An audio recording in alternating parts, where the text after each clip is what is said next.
신약성경 마태복음 28장 1절부터 10절까지의 말씀입니다. 마태복음 28장 1절부터 10절까지입니다. 한 절 한 절 교독하고 마지막 절은 함께 읽도록 하겠습니다. 안식일이 다 지나고 안식 후 첫날이 되려는 새벽에 막달라 마리아와 다른 마리아가 무덤을 보려고 갔더니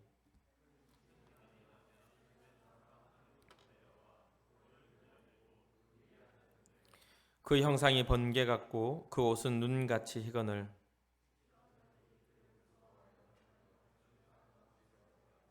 천사가 여자들에게 말하여 이르되 너희는 무서워하지 말라. 십자가에 못 박히신 예수를 너희가 찾는 줄을 내가 아노라.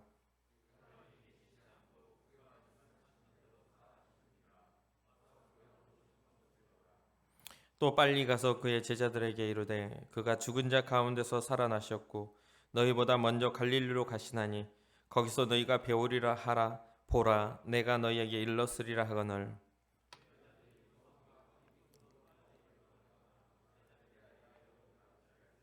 예수께서 그들을 만나 이르시되 평안하냐 하시거늘 제자들이 나아가 그 발을 붙잡고 경배하니 이에 예수께서 이르시되 무서워하지 말라. 가서 내 형제들에게 갈릴리로 가라 하라. 거기서 나를 보리라 하시니라. 아멘. 아멘. 우리 함께 고백합시다. 주님, 제가 여기에 있습니다. 옆 사람 축복합시다. 주님, 제 옆 사람도 여기 있습니다. 축복해 주세요. 우리의 공동체 고백입니다. 우리는 예수님의 사람입니다. 우리는 예수님 안에 있습니다. 우리의 삶에는 예수님의 흔적이 있습니다. 아멘. 여러분들의 삶이 계속해서 이어질 때에 예수 그리스도의 흔적을 가진 자들 되기를 주님의 이름으로 축복합니다. 기독교와 신앙을 말할 때 가장 핵심적인 것, 우리가 꼭 잊지 말아야 할 것들이 있습니다. 그것은 바로 초림하신 예수 그리스도, 이 땅에 오셨던 2000년 전에 이 땅에 오셨던 그 예수 그리스도로부터 출발한 복음이죠. 그 예수 그리스도를 말할 때 우리가 꼭 짚고 넘어가야 하는 게 바로 십자가입니다. 십자가는 우리의 죄를 사하시기 위한 하나님의 계획이고 예수 그리스도가 제물이 되셔서 영원한 우리의 죄를 용서하시는 제물과 함께 더불어 영원한 대제사장이 되심으로 우리의 죄를 대속하시는 그런 십자가의 은혜죠. 이 십자가가 은혜가 될 수 있었던 그것 중 하나, 바로 오늘 우리가 생각해 보아야 할 부활입니다. 예수 그리스도가 부활하심으로 그 십자가를 통한 하나님의 구원이 완성되었음을 증명하는 사건이 부활의 사건입니다. 부활이 없었다면 십자가가 아무런 의미가 없었겠고, 부활이 없었다면 우리에게 새 생명이 이루어지지 않았겠죠. 그리고 또 하나의 중요한 핵심은 바로 그 부활하신 예수 그리스도가 하늘로 올라가셨고 다시 이 땅에 오시는 재림의 사건입니다. 2000여 년 전부터 제자들이 기다렸고 2000년이 지난 지금까지도 주님이 다시 오심에 대해서 우리는 기다리고 있죠. 그래서 많은 사람들이 재림에 대한 연구를 하고 주님이 언제 오실지에 대한 고민들을 하면서 가르칩니다. 성경도 이 재림에 대해서 끊임없이 가르치고 그때와 시기는 알지 못하지만 징조와 상황들은 계속해서 경고하고 있는 것을 보게 됩니다. 그런데 우리가 이 재림에 대한 이야기를 하면서도 두려워하지 않는 이유는 바로 사망의 권세를 이기신, 정말 죽음의 권세를 이기신 예수 그리스도의 부활이 있기 때문에, 그 부활의 능력 아래 우리가 거하기 때문에 세상의 어떤 절망적인 어떤 끝이나 우리의 삶의 마지막까지 이루어질 수밖에 없는 어떤 그런 세상의 절망에서 우리는 자유로워질 수 있는 거죠. 이게 바로 우리에게 주신 소망이고 우리에게 주신 복음의 능력인 줄 믿으시길 주님의 이름으로 축복합니다. 오늘 이 말씀을 보면 정말 우리가 그냥 한번 읽어만 봐도, 이 말씀을 제가 너무 자주 봐서 그런가요? 저는 말씀을 읽어만 봐도 충분히 이해되는 내용들이라고 생각이 돼요. 그러다 보니까 제가 설교를 하면서 준비하면서 느끼는 건 이렇게 쉬운 걸 무슨 이야기를 더 많이 해야 되지? 라고 생각하는 경우들이 종종 생겨나요. 그럴 만큼 이 성경은요, 어렵지 않게, 물론 계시되거나 예언된 내용들은 우리가 더 주의 깊게 보고 그런 것들을 봐야 되지만, 이렇게 사건으로 일어난 주님이 죽으셨다 살아난 이 사건에 대해서는 뭐 별다른 어떤 설명이 꼭 필요합니까? 믿기만 하면 믿어지는 게 바로 신앙이고 이 사건이죠. 그런데도 여기서 우리가 찾을 수 있는 몇 가지의 교훈들이 있기 때문에 좀 살펴보려고 합니다. 먼저 여기에서 등장하는 사람들이 있죠. 어떤 사람들이 등장하죠? 주님의 죽으심 이후 안식 후 첫날이 됐을 때 이 여인들이 등장을 합니다. 마태는 막달라 마리아와 다른 마리아라고 이렇게 표현을 합니다. 그런데 마가복음에는 막달라 마리아와 야고보의 어머니 마리아라고, 그리고 또 한 명의 살로메라는 여인이 이렇게 나와요. 마태와 이 마가의 어떤 그런 증언이 조금은 다르죠. 그렇다 보니까 예수님의 부활의 사건이 아주 상세하게, 아주 세세하게 기록되지는 않았지만 우선 여기에서 초점은 부활의 사건을 경험한 여인들이 있었다는 것이죠. 이 사람들은요, 예수님의 시신에 바르려고 향품을 준비했다가 이제 예수님의 시신에 발라드리려고 향품을 가지고 이렇게 무덤을 찾아간 여인들입니다. 무덤에 도착한 그녀들은요, 열린 무덤을 발견하죠. 그리고 오늘 본문에 보면 큰 지진이 일어나면서 거기를 지키는 자들과 또한 거기를 찾아갔던 여인들에게도 어떠한 일이 일어납니까? 두려움, 무서운 일이 일어나게 돼요. 그리고 천사를 만나게 되죠. 3일 만에 부활하신 예수 그리스도를 이 천사가 증언합니다. 너희는 무서워하지 말아라. 십자가에 달려 못 박히신 예수를 너희가 찾는 줄을 내가 안다 라고 이 천사가 이야기를 하죠. 천사는 여인들에게 무서워하지 말라고 말을 해요. 그런데 참 재미있는 것은요, 이 자리에 지키는 사람들도 있고 이 여인들도 있어서 동일한 두려움을 느끼고 있죠. 동일한 무서움을, 그 초자연적인 현상과 정말 경험해보지 못했던 천사의 그런 모습들을 통해서 이 지키는 사람들도 무서워서 벌벌 떨지만 찾아갔던 여인들도 지금 무서워하고 있는 모습들, 그리고 너희는 무서워하지 마, 너희들에겐 뭔가 특별한 그러한 것들이, 너희는 무서워할 필요가 없어 라고 하면서 그 무서워하지 말아야 되는 이유가 바로 십자가에 못 박힌 예수를 너희가 찾으러 왔으니 너희는 그거 무서워할 일이 아니야 라고 이야기를 하고 있죠. 무서워하지 말라고 한다고 해서 안 무서워지겠습니까? 여러분 그렇습니까? 여러분 뭔가를 이렇게 경험했을 때 여러분 마음이 손발이 떨릴 일들이 경험될 때 이게 나는 안 무서워해야 돼, 나는 무서워하지 않을 거야 한다고 해서 안 무서워질까요? 그렇지 않아요. 발발발 계속 떨리겠죠. 덜덜덜덜 떨리겠죠. 천사가 보여주는 권세는요, 지키는 자들에게는 끝없는 두려움으로 그들이 정말 죽은 자와 같이 되는 모습들로 다른 성경은 표현도 합니다.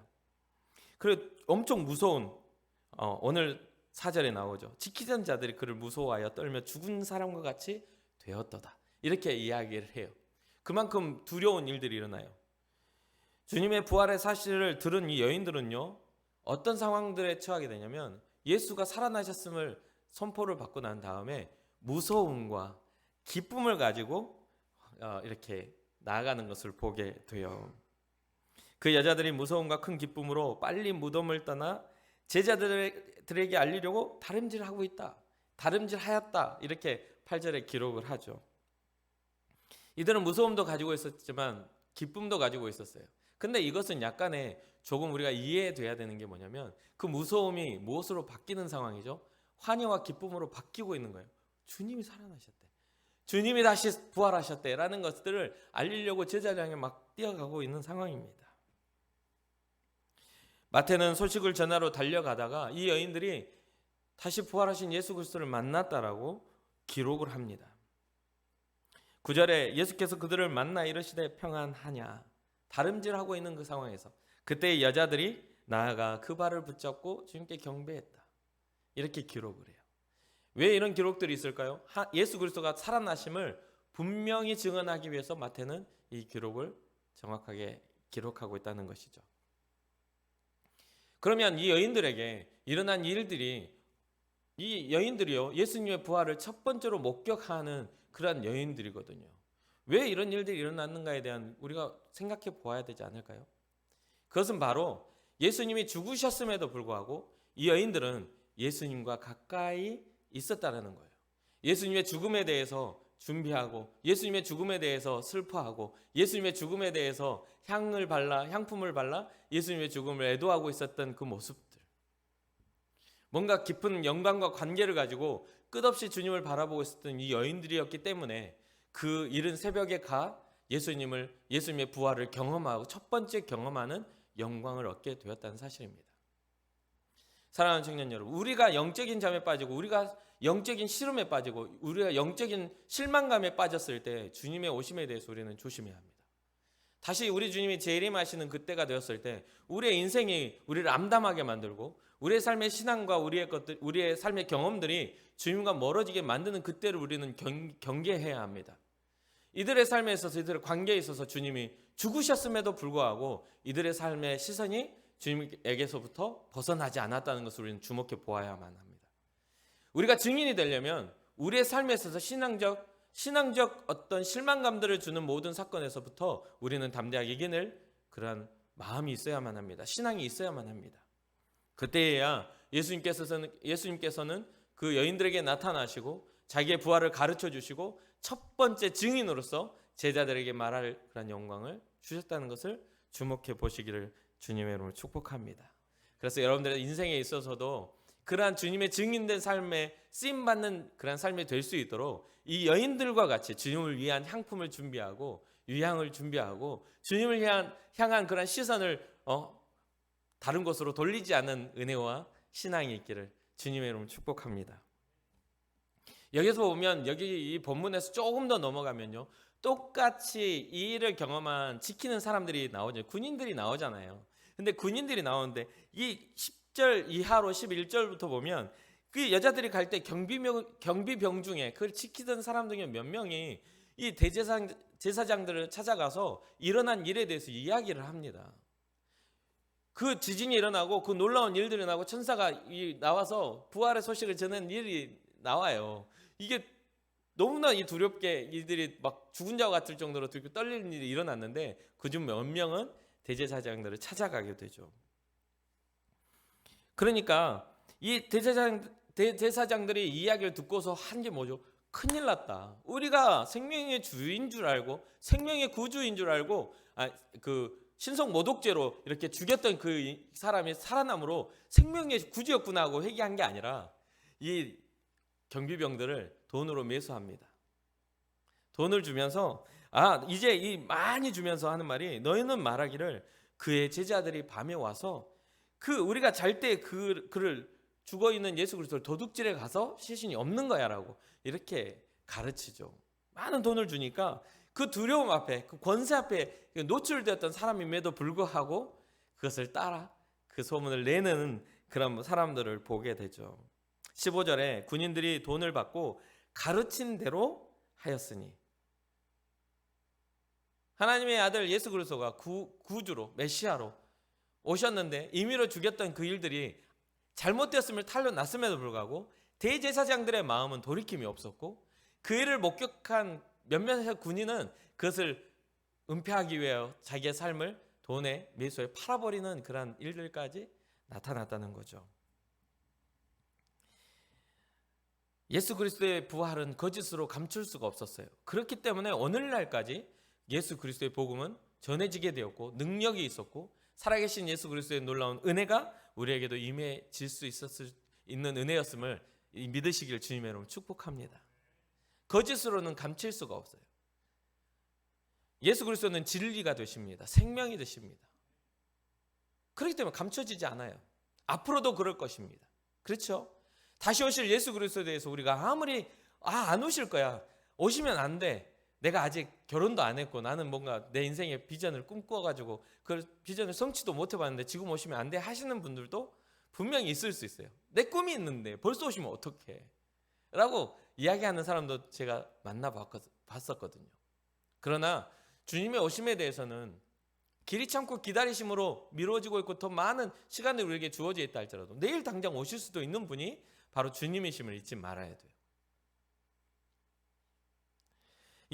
우리에게 정말 중요한 것은요, 악한 역사는 두 번째죠. 첫 번째는 가까이 있었기에 여인들이 예수 그리스도의 부활을 경험했다면 가까이 있었음에도 악한 역사는 그곳에서 틈타고 있음을 우리는 인지해야 돼요.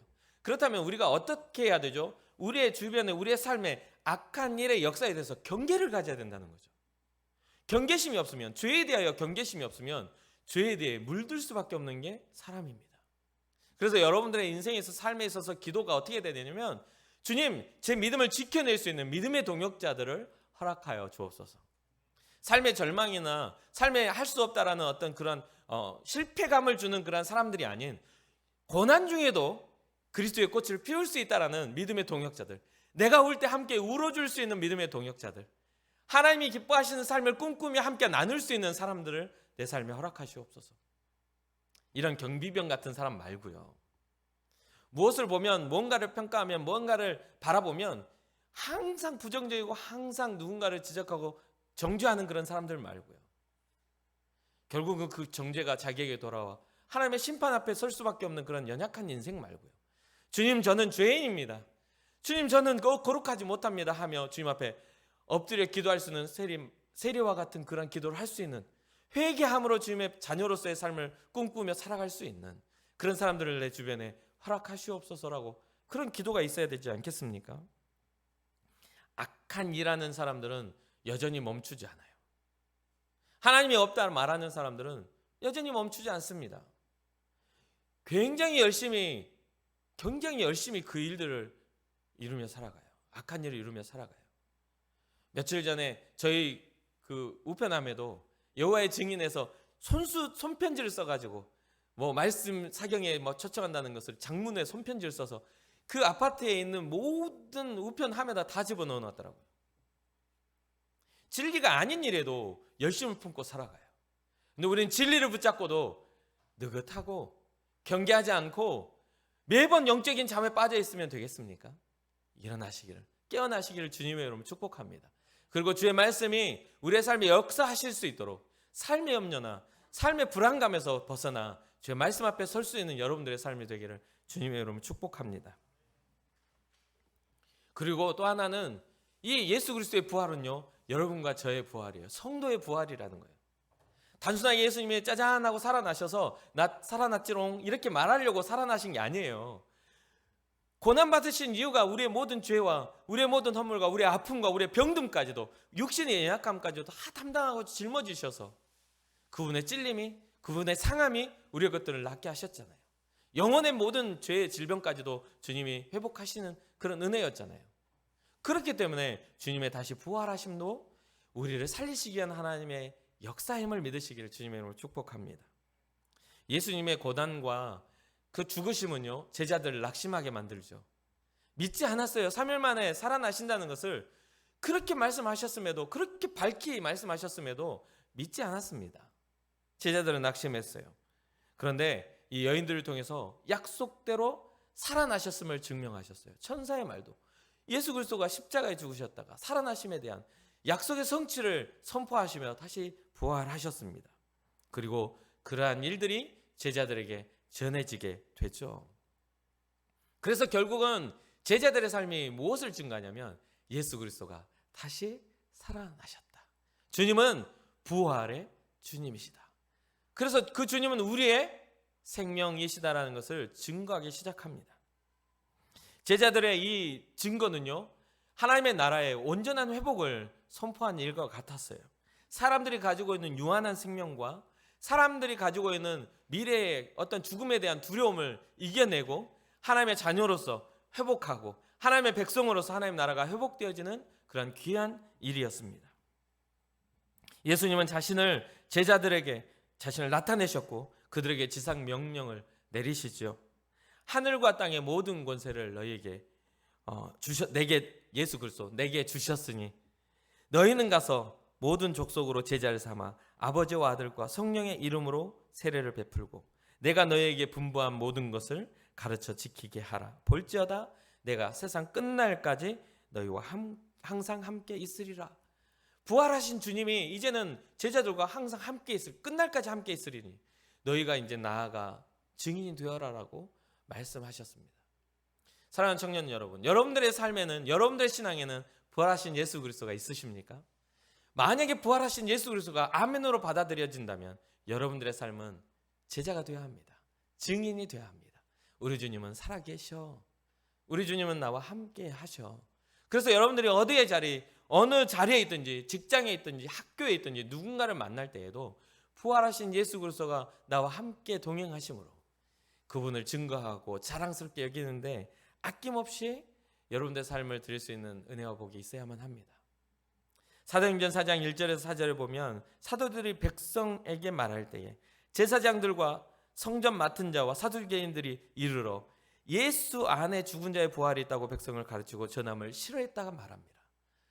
예수 안에 부활이 있고 생명이 있다는 것을 사람들이 제사장들이 싫어했어요. 세상은 예수 안에만 생명이 있다는 것을 싫어합니다. 지금도 여러분들 복음을 전하면 싫어합니다. 그러냐고 그렇게 받아들이는 사람이 있을 수 있죠. 그러나 대부분의 사람들이 싫어합니다. 전도지 주면요 치고 갑니다. 이젠 좋은 걸 줘도 싫다고 말합니다. 그런데도요 제자들이 포기하지 않았죠. 예수 안에 생명이 있다고 부활의 주님을 증거하는 일을 멈추지 않았습니다. 사랑하는 청년 여러분, 우리의 삶은 주님을 증거하는 일을 멈춰서는 안 됩니다. 부활하신 예수 그리스도가 바로 여러분과 저의 구주이시기 때문이죠.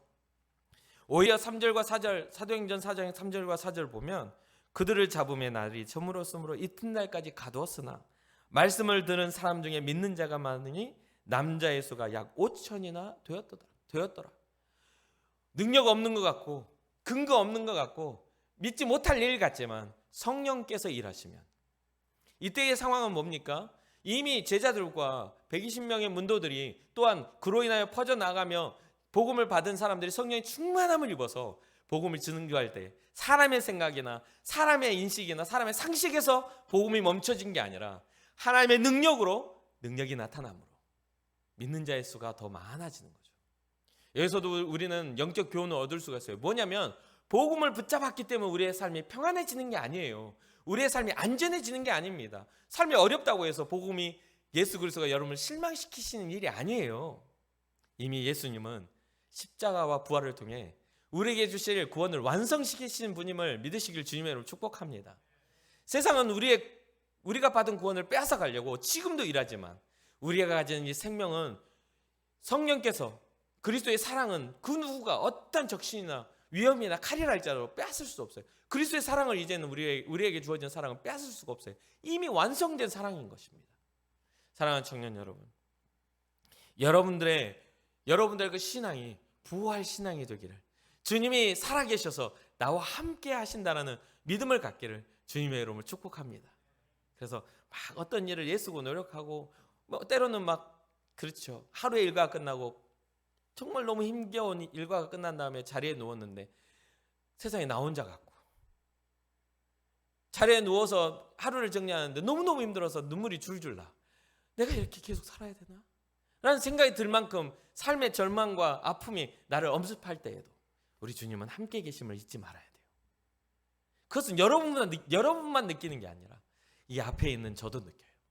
이 앞에 있는 목사도 어느 한때에는 새벽에 일찍 일어나 혼자서 줄줄 눈물 흘리고 있을 때가 있어. 너무나 힘들 때가 있습니다. 사람인데 언제나 원하는 대로 이 삶이 풀려가겠어요? 그런데도요, 그때에도 우리 주님은 나와 함께 계셔요. 그래서 또 한 번 주님 앞에 저는 기도합니다. 그리고 어쩔 때는 그래요. 진짜 주님, 저 사랑하는 건 맞습니까? 저 사랑하는 건 맞아요? 라고 그렇게 기도할 때도 있어요. 그러나 그럴 때마다 주님은 항상 이미 저에게 사랑을 보여주시죠. 이미 십자가에 그런 달려 죽으심으로 나에게 확증하신 것을 또 물어보냐? 또 물어봐? 사랑한다니까? 사랑한다고 말씀해 주시는 그런 음성으로 들려주셔요. 귀로 듣는 음성이 아니라 내 마음속에 뜨거움과 하나님을 향한 사랑으로 더욱더 풍성해지는 것을 경험합니다. 사랑하는 청년 여러분, 우리 주님은요 이미 사랑을 완성하셨어요. 그 완성하신 우리가 보지 않을 뿐이에요. 인정하지 않을 뿐입니다. 우리의 믿음이 연약하고 우리의 삶이 연약하여 그것을 바라보지 못할 뿐이에요. 그렇다면 우리는 어떻게 해야 돼요? 이 여인들과 같이 주님의 죽으심 앞에서도 주님을 바라보고 주님께 우리의 것들을 준비하고 주님 앞에 나아갈 수 있는 은혜가 있어야 되지 않겠습니까? 똑같은 일을 경험하고도 마음이 강박하여 돈 몇 푼에 주님의 부활과 그 생명을 포기해버리는 경비원들과 같은 군인들과 같은 그런 어리석음을 범하지 않기를 주님의 이름으로 축복합니다. 마지막으로 바울은 그런 이야기를 합니다. 고린도전서 15장을 여러분들 부활에 대해서 좀 더 깊이 묵상하고 싶으면 고린도전서 15장을 묵상하시기를 추천합니다. 거기에 보면 이런 말이 나와요. 만일 죽은 자의 부활이 없으면 그리스도도 다시 살아나지 못하셨으리라. 15장 16절 보면 만일 죽은 자가 다시 살아나는 일이 없으면 또 그리스도도 다시 살아나는 일이 없었을 터요라고 반복합니다. 하나님의 은혜 안에, 복음에, 하나님의 나라 안에는 죽은 자의 부활이 있음을 분명하게 이야기하고 있어요. 부활이 없다면 믿는 자의 소망이 헛것이라고도 말합니다. 사랑하는 청년 여러분, 정말 우리는 부활이 있게 우리의 삶에 소망이 있는 겁니다. 우리의 인생에 있어서 그 어떤 절망이나 그 어떤 아픔이 우리가 찾아온다 할지라도 주님 우리를 다시 살리실 주님이심을 우리는 잊지 말아야 돼요. 고린도후서 5장 15절, 그가 모든 사람을 대신하여 죽으심은 살아있는 자들로 하여금 다시는 그들 자신을 위하여 살지 않고 오직 그들을 대신하여 죽었다가 다시 살아나신 이를 위하여 살게 하려 하심이라. 우리의 인생에 있다 예수 그리스도로 인하여 복음으로 우리가 다시 되새겨지고 재발견되는 이유는 바로 예수 그리스도를 향하여 우리가 살게 하시려는 하나님의 계획임을 잊지 마시길 주님의 이름으로 축복합니다. 각자의 사명을 가지고 살아가되 이기적이고 정말 개인적이고 개인의 소원적인 그러한 삶으로 주님 앞에 나아가지 마시고 항상 연약하고 부족한 건 어쩔 수 없죠. 누구나가 연약하고 부족해요. 삶의 그런 어떤 위기 앞에서는 누구나 정말 무너질 수밖에 없는 게 인생입니다. 그런데요, 그것을 일으키시고 새로운 소망으로 이끌어 주실 리가 하나님의 심을 우리가 인정하고 주님 앞에 나아가 예수 그리스도로 새로운 생명을 우리의 삶을 살아가는 여러분과 제가 되기를 주님의 이름으로 축복합니다.